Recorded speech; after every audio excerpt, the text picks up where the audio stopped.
So we have seen this was our worn out knee joint. All these rough surfaces need to be addressed, and that is what we do.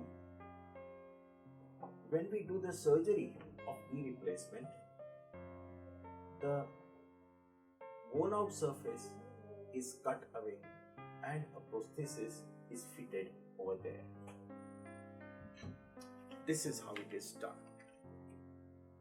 That's the worn out knee, and we have prepared with the help of a computer the worn out surfaces, and we have inserted a brand new knee replacement there which is going to function.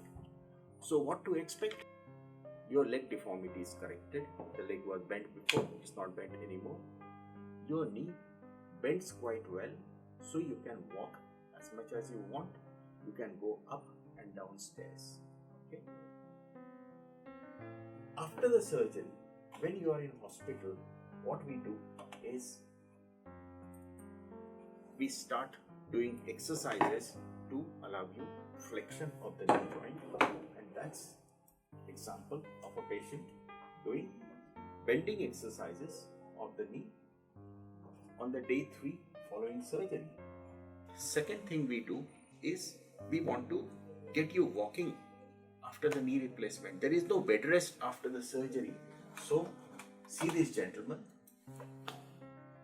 3rd day after surgery, he is walking, no crutches, no walker, and once he's done this independent walking, he is ready to go home following surgery.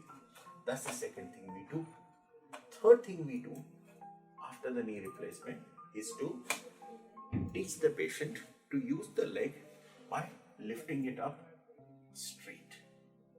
These are the expected exercises to be done after a knee replacement.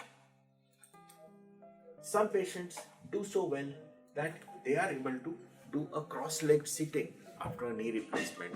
However, we don't encourage that.